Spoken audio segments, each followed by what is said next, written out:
Hello दोस्तों, आप सभी का स्वागत है डिजायर आईएएस में। और ये हमारा अनएम्प्लॉयमेंट का चैप्टर है जिसमें सिर्फ एक ही लेक्चर रहेगा, तो ये लेक्चर को जरूर देखिएगा। Just because people don't prefer to read chapters like unemployment, WTO, world bank and all these things. मैंने अपने जो पॉवर्टी का जो लेक्चर 1 था उसमें इन सबकी इंपॉर्टेंस बताई है कि आप 30 से 40 मार्क्स की एज कैसे ले सकते हैं।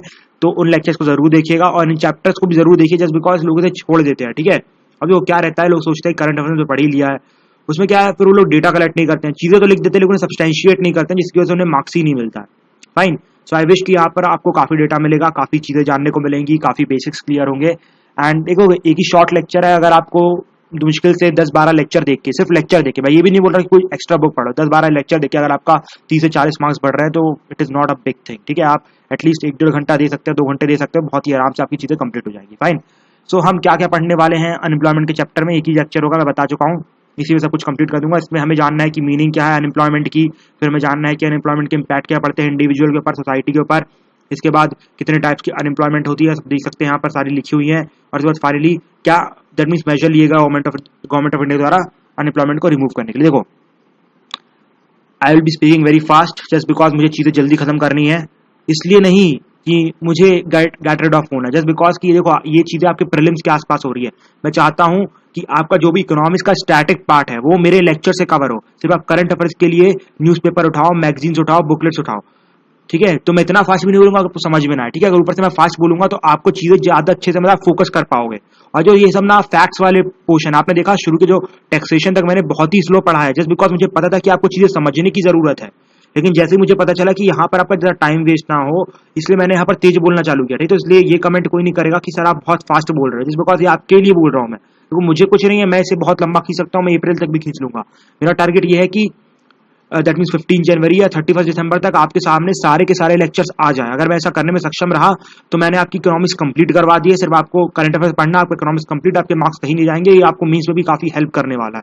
ठीक है, सो इसलिए दैट मीन्स नाराज ना होइए, ज्यादा फोकस करिए, आपको ज्यादा फायदा मिलेगा। ठीक है, हम चालू करते हैं अनएम्प्लॉयमेंट। देखो, अनएम्प्लॉयमेंट का मतलब क्या होता है, देखो अनएम्प्लॉयमेंट का मतलब वो होता है ऐसे लोग जो लोग काम करना चाहते हैं लेकिन अपने हिसाब से कोई जॉब नहीं ढूंढ पा रहे हैं, उन बंदों को हम अनएम्प्लॉयमेंट कहते हैं। अब मैं एग्जांपल लेता हूं, फॉर एग्जांपल अगर मान लो कि मैंने ग्रेजुएशन किया, ठीक है, तो मैं बिल्कुल भी प्रेफर नहीं करूंगा कि मैं कलेक्टर के सामने का जो टेबल रहता है वहां बैठ के चपरासी का काम करूं। ठीक है, आई वोंट प्रेफर इट। ठीक है, मैं काम करना तो चाहता हूं, मतलब मैंने पढ़ा लिखा है तो मैं काम करना चाहता हूं, लेकिन मेरे हिसाब से मुझे जॉब नहीं मिल रही है, उसे मैं बोलूंगा अनएम्प्लॉयमेंट की कंडीशन है। अगर फॉर एग्जांपल मुझे वहीं पर एक क्लर्क की जॉब मिल जाती है, दैट मींस ग्रेजुएशन वाले बंदे को क्लर्क की जॉब चल जाएगी, ठीक है, बाबू की जॉब चल जाएगी, तो वो बोलता है ठीक है चलो अब मैं काम कर लेता हूं। That is what we not call as unemployment. मतलब आप यहाँ पर देखो, दो चीजें हैं इंपॉर्टेंट, पहला तो ये कि you are willing to work, ठीक है, आप काम करना चाहते हैं, और दूसरा you are not able to get a suitable job. So these two conditions are important to define what unemployment. ठीक है, तो याद रखना। इसके बाद देखो, जो अनएम्प्लॉयमेंट है उसके लिए एक अलग से एज होती है। ठीक है, मतलब कि जो लोग काम करना चाहते हैं, दैट मींस एक अलग से एज होती है जिसके अंदर लोगों को काम करने के लिए प्रेफरेबल समझा जाता है। फॉर एग्जांपल अपने इंडिया में ये एज है 15 to 59 ईयर्स, बाकी कंट्रीज में और वेरी करती है। ठीक है, इंडिया में भी थोड़ी बहुत चेंजेस आ रहे हैं इसमें, जैसे कि जजेस की एज बढ़ाई जा रही है, सिविल सर्वेंट्स की एज बढ़ाने की बात की जा रही है। ठीक है, तो ये धीरे धीरे वेरी करती है, जिसपे फोकस मत करना ज्यादा, बस बोलना कि एक कंटिन्यूसली एक एज होती है। ठीक है, फॉर एग्जाम्पल हमने डिसाइड कर लिया 15 to 59 की एज होती है। ठीक है, अब इसमें क्या है कि जो लोग काम करना चाहते हैं, ठीक है, जो लोग काम करना चाहते हैं they will be coming under it. ठीक है, और इन्हें हम लेबर फोर्स बोलेंगे, किसी कंट्री की लेबर फोर्स बोलेंगे। ठीक है, क्या बोलेंगे इसे, लेबर फोर्स। मतलब जो 15 से 60 के बीच में आ रहे हैं बंदे, और जो लोग काम करना चाहते हैं, ठीक है, काम करना चाहते हैं, यहां पर willing to work is important term, इसलिए बार बार इस वर्ड पे फोकस कर रहा हूं। जो 15 से 60 के बीच में जो लोग काम करना चाहते हैं उन्हें हम बोलेंगे they are labour force of a country, लेकिन अभी तक इनके पास एम्प्लॉयमेंट नहीं है। अब इनमें से जिन लोगों को एम्प्लॉयमेंट मिल जाएगी, ठीक है, उन्हें हम बोलेंगे दे आर एम्प्लॉयड पर्सन, और जिनको नहीं मिलेगी उसे हम बोलेंगे अनएम्प्लॉयड पर्सन। समझ गए, फिर से समझाता हूं। अनएम्प्लॉयमेंट का मतलब समझ गए ना, कि मतलब अपने लिए बंदा सूटेबल जॉब ढूंढ रहा है और he is willing to work. ठीक है, अब 15 से आपके पास 60 की ये एज है, ठीक है, 15 से 60 के आपके पास एज है। अगर मान लीजिए इस एज में आप काम करना चाहते हैं तो आप लेबर फोर्स का पार्ट हो गए। अब जिन जिन बंदों को इस लेबर फोर्स से जॉब नहीं मिली उन्हें हम बोलेंगे दे आर अनएम्प्लॉयड, ठीक है। तो इसे हम कहते हैं कंडीशन ऑफ अनएम्प्लॉयमेंट। समझ गए, वर्क फोर्स का मतलब वो होता है जो लोग एम्प्लॉयड हो चुके हैं, ठीक है। अब लेबर फोर्स में सब लोग आएंगे, अब जिनको जिनको काम मिल गया उन्हें हम बोलेंगे they are part of work force, मतलब जो काम कर रहे हैं वो लोग एम्प्लॉयड है, और जो जो काम नहीं कर पा रहे हैं उन्हें हम बोलेंगे अनएम्प्लॉयमेंट है, लेकिन सब लोग लेबर फोर्स का ही पार्ट है।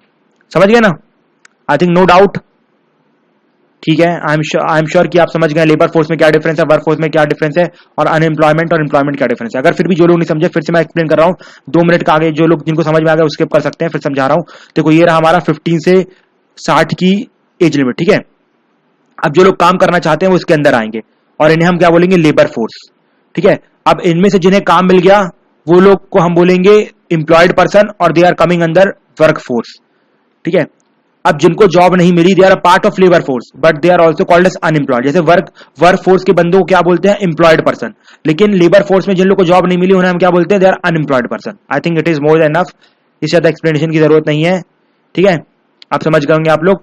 ऊपर से देखिए अब इंपैक्ट क्या पड़ते हैं अनएम्प्लॉयमेंट के, बहुत सारे इंपैक्ट पड़ते हैं, लेकिन हम इंडिविजुअल लेवल पे देखेंगे और सोसाइटियल लेवल पे देखेंगे। देखिए इंडिविजुअल लेवल पे जानते हैं जिसके पास इंप्लॉयमेंट नहीं होगी, उसके पास पैसे नहीं होंगे, पैसे नहीं होंगे तो आप पुअर होंगे, ठीक है। मैं पॉवर्टी पिछले अच्छे से समझाया पिछले लेक्चर में। ऊपर से आप बहुत सारी बेसिक नेसेसिटी से डिप्राइव्ड हो जाएंगे, फॉर एग्जांपल जो आपकी बेसिक नीड्स होती है, फॉर एग्जांपल रोटी कपड़ा मकान, ठीक है, उससे आप अनएम्प्लॉयड, दैट मींस आपको वो सब चीजें नहीं मिलेगी। उसके बाद जो आपका लिविंग स्टैंडर्ड है वो बहुत कम रहेगा, आपके पास ढंग का टॉयलेट नहीं होगा एंड ऑल दीज थिंग्स, अच्छा रहने के लिए घर नहीं होगा, स्लम्स में आपका घर होगा। तो ये सब इंपैक्ट पड़ते हैं हमारे अनएम्प्लॉयमेंटनेस के। मतलब एक तरीके से एक इंडिविजुअल को बहुत लॉस होता है अगर उसके पास एक जॉब ना हो तो, ठीक है। एट दी एंड नटशल में आप ये कह सकते हैं। फिर दूसरी चीज सोसाइटल लेवल में क्या इंपैक्ट पड़ता है, सोसाइटल लेवल पे सोशल अनरेस्ट आता है। मतलब जो लोग अनएम्प्लॉयमेंट रहते हैं, अनएम्प्लॉयड रहते हैं, वो लोग गलत डायरेक्शन में चले जाते हैं। फॉर एग्जाम्पल कि वो लोग फिर स्मगलिंग करना चालू कर देते हैं, ड्रग्स लेना चालू कर देते हैं। फॉर एग्जांपल मैंने आपको पंजाब का एग्जांपल दिया था कि वहां पर ऐसी प्रॉब्लम क्यों हुई, जस्ट बिकॉज उनके पास जॉब्स नहीं है। अब ठीक है, याद है मैंने एग्रीकल्चर चैप्टर में बताया था, नहीं याद हो आप दोबारा जाके देखिए उस चीज को। फिर उसके बाद और भी बहुत सारी सोशल इवल्स हमारी सोसाइटी में आना चालू हो जाता है, फ्रॉड्स चालू हो जाते हैं, ऑल दीज थिंग्स, ठीक है। और ऊपर सबसे बड़ी चीज जो सोसाइटी को लॉस होती है या कह सकते हैं आप कंट्री को लॉस होती है, वो है ओकन्स लॉ। देखो ओकन्स लॉ क्या कहता है, ओकन्स लॉ कहता है कि अगर आपकी कंट्री में हर साल अनएम्प्लॉयमेंट का रेट बढ़ रहा है, फॉर एग्जांपल 1% से बढ़ रहा है, तो आपकी जीडीपी 2% से नीचे जा रही है। फॉर एग्जांपल हर साल मान लीजिए हमारी कंट्री में एक साल 1% का अनएम्प्लॉयमेंट रेट बढ़ रहा है, तो आपकी जीडीपी कितने 2% नीचे जा रही है। समझ गए ना, ये हमारे ओकन साहब का कहना है। सो आप समझ सकते हैं गवर्नमेंट ऑफ इंडिया कभी भी अफोर्ड नहीं करना चाहेगी, ठीक है। इसलिए हमारे यहाँ अनएम्प्लॉयमेंट में ज्यादा फोकस किया जाता है, मतलब कि इंप्लॉयमेंट दी जाए। फिर उसके बाद टोटल 6 टाइप की अनएम्प्लॉयमेंट, मतलब बहुत सारी टाइप की अनएम्प्लॉयमेंट होती है, मेजर 6 टाइप की अनएम्प्लॉयमेंट डिस्कस कर रहा हूं।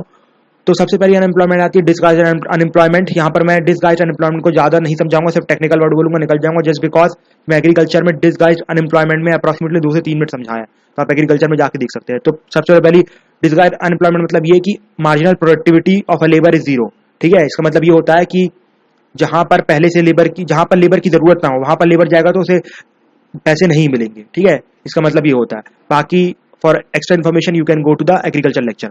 इसके बाद दूसरा आता है फ्रिक्शनल अनएम्प्लॉयमेंट। फ्रिक्शनल अनएम्प्लॉयमेंट का मतलब ये होता है कि आपने अपनी जॉब खुद से छोड़ दी है विदाउट हैविंग अनदर जॉब। मतलब कि आप अपनी जॉब तब छोड़ते हो जब आपके पास फिक्स है कि दूसरी जॉब मिल जाएगी, लेकिन आपने यहाँ पर अपनी जॉब छोड़ दी है बिना दूसरी जॉब, तो उसे हम बोलते हैं they are called as frictional unemployment. मतलब ये कि वो लोग घिस रहे हैं, मतलब समझ रहे हैं कि जॉब है नहीं है, मतलब मिलने के चांस है लेकिन घिस रहे हैं एक जॉब के पीछे, that is what we called as frictional unemployment. फिर एक होता है साइक्लिक अनएम्प्लॉयमेंट। साइक्लिक अनएम्प्लॉयमेंट ये कि अगर मान लो किसी फैक्ट्री में बहुत ज्यादा प्रोडक्शन हो रहा है तो लेबर को बुला लेंगे, ठीक है। अगर मान लो वहां पर प्रोडक्शन कम होने लगा तो लेबर को दोबारा निकाल देंगे। मतलब साइक्लिक वे में मिलती है, जब प्रोडक्शन ज्यादा होगा तो जॉब मिलेगी, अगर प्रोडक्शन कम होगा तो जॉब नहीं मिलेगी, ठीक है। इसके बाद कुछ होती है सीजनल अनएम्प्लॉयमेंट, ये हमें ये पंजाब, यूपी और दिल्ली वाले रीजन में ज्यादा देखने को मिलती है, जस्ट बिकॉज कि देखो वहां पर क्या रहता है कि जब फार्मिंग दैट मीन जब खेती होती है, कल्टीवेशन होता है, तो वहां की जो लेबर रहती है उन्हें वहां पर दैट मीन क्रॉप काटने के लिए बुला लिया जाता है। लेकिन जैसे ही अब क्रॉप का सीजन खत्म हो गया, कटाई का सीजन खत्म हो गया, तो लोग दोबारा दिल्ली चले जाते हैं लेबर गिरी करने के लिए। मतलब सीजन वाइज सीजन एम्प्लॉयमेंट मिलती है, जब कटाई का सीजन होगा तो मिलेगी, नहीं होगी तो नहीं मिलेगी, ठीक है। इसके बाद होती है अंडर एम्प्लॉयमेंट। अंडर एम्प्लॉयमेंट ये कि फॉर एग्जाम्पल आपने देखा होगा यूपी बिहार में कि आजकल जो ग्रेजुएट्स हैं, ठीक है, एमए किए वाले बंदे चपरासी के फॉर्म भर रहे हैं, ग्रुप डी का फॉर्म भर रहे हैं। उनका मतलब यह है कि जितनी उनकी औकात है, मतलब उनकी औकात ज्यादा जॉब पाने की है, तो उनसे उन्हें कम जॉब मिल रही है, ठीक है, उनसे कम कैपेबिलिटी की जॉब मिल रही है, हम बोलते हैं अंडर एम्प्लॉयमेंट, मतलब जितनी पावरफुल जॉब मिलनी चाहिए वो नहीं मिल रही है, ठीक है। एक एमए का बंदा आईएएस भी बन सकता है, लेकिन क्या बन रहा है, चपरासी बन रहा है। So that is under employment. फिर स्ट्रक्चरल एम्प्लॉयमेंट क्या होता है कि आपकी इकोनॉमी में कुछ प्रॉब्लम्स हैं, जैसे कि मैंने याद है आपको इन्फ्लेशन वाले चैप्टर में बताया था, जिसकी वजह से आपको जॉब नहीं मिल पा रही है, तो हम बोलते हैं स्ट्रक्चरल एम्प्लॉयमेंट, ठीक है। फिर फाइनली एट द एंड हम आते हैं कि कौन कौन से मेजर्स हैं जिससे अनएम्प्लॉयमेंट को खत्म किया जा सकता है। देखो, जो हमने पॉवर्टी में पढ़े थे ना, सेम आप उन्हें डिट्टो कॉपी पेस्ट कर दीजिएगा यहाँ पर। देखो, क्योंकि जस्ट बिकॉज आप अनएम्प्लॉयमेंट हटाएंगे तो पॉवर्टी हटाएंगे, पॉवर्टी हटाएंगे तो अनएम्प्लॉयमेंट हटाएंगे, क्योंकि पॉवर्टी हटाने के लिए क्या चाहिए, लोगों को जॉब चाहिए, लोगों के पास जॉब आई तो ऑटोमेटिकली समझ सकते हैं ना कि ऑटोमेटिकली पॉवर्टी हट जाएगी। तो मेन चीजें तो सेम आप देख सकते थे, प्लानिंग है, सेक्युलर कॉन्स्टिट्यूशन है। फैमिली प्लानिंग में इसलिए फोकस करते हैं कि अगर फैमिली थोड़ी कम होगी तो लोगों को, दैट मीन्स लोग कम होंगे तो कम जॉब देनी पड़ेगी, तो अनएम्प्लॉयमेंट वाली जो प्रॉब्लम जल्दी सॉल्व होगी। फिर लैंड रिफॉर्म मेजर हमने इसलिए लिए थे जस्ट बिकॉज की सबके पास लैंड होगा तो सबके पास पैसे आएंगे, मतलब कोई भी अनएम्प्लॉयमेंट नहीं रहेगा। ग्रीन रेवोल्यूशन हमने इसलिए लिया था कि पैसे लोगों तक पहुंचे, ठीक है। रिजर्वेशन की पॉलिसी बता चुका हूँ, एजुकेशन ये सब बता चुका हूँ, सब्सिडीज बता चुका हूँ, स्कीम भी बता चुका हूँ। तो मेजर चीजें नहीं थी, जो पॉवर्टी में थी सेम अनएम्प्लॉयमेंट को कॉपी पेस्ट कर दीजिएगा, और कुछ नहीं। बाकी एक दो चीजें एक्स्ट्रा लिख दिया, पढ़ लीजिएगा। So this all about unemployment lecture. मैंने बोला था अनएम्प्लॉयमेंट को ज्यादा एक्सटेंड नहीं करूंगा, मुश्किल देखिए 10 से 15 मिनट में आपको खत्म कर दिया, 11 मिनट में आपका लेक्चर कंप्लीट हो गया। सो फाइनली अब हम मूव करेंगे अपने आखिरी लेक्चर में, नेशनल इनकम में। वो बहुत ही इंपॉर्टेंट लेक्चर होगा, जीडीपी, जीएनपी, नेशनल इनकम, सब कुछ डिटेल में बताऊंगा। उस लेक्चर में फास्ट बिल्कुल भी नहीं बोलूंगा, बहुत ही स्लो बोलूंगा, जस्ट बिकॉज मुझे वो लेक्चर आपको एक्सप्लेन करना है। अब आप सोच रहे होंगे कि वो लेक्चर तो बहुत पहले आ जाना चाहिए, अभी क्यों आ रहा है, जस्ट बिकॉज मैं चाहता था कि क्या होता है कि लोग जब नेशनल इनकम की बात सुनते हैं, जीडीपी, जीएनपी, जब लोग समझ में नहीं आता, लोग इकोनॉमिक्स से उनका भरोसा उठ जाता है, लोग इकोनॉमिक्स छोड़ के कहीं और पढ़ने निकल लेते हैं। इसलिए मैं चाहता था कि आपको 99%, 97% पूरा इकोनॉमिक्स कंप्लीट करवा दूं, उसके बाद आपको नेशनल इनकम पढ़ाऊंगा, जिससे कि अगर जो लोग नेशनल इनकम नहीं भी समझते, वैसे तो मैं पूरा ट्राई रहेगा कि नेशनल आपको समझ में आए, लेकिन जिन लोगों को तो नहीं भी समझ में आता, लेकिन मैं बोल रहा हूं कि जो लोग लेक्चर को देखेंगे ना, उनको सबको समझ में आएगा। मेरी पर्सनल गारंटी है, मैं आपको लिख के देता हूं स्टैम्प पेपर में कि मैं कुछ इस तरीके से नेशनल इनकम पढ़ाऊंगा कि आप सभी को नेशनल इनकम समझ में आएगा ही आएगा, ठीक है। तो इस लेक्चर को जरूर देखिएगा, और आपकी लाइफ बनाने के लिए वो सब किया गया था। फाइनली एट द एंड बहुत मेहनत लग रही है इकोनॉमिक सीरीज को दैट मींस कंप्लीट करने में, तो इसे शेयर करना ना भूले, ठीक है। Till that time, thank you, nice day friend.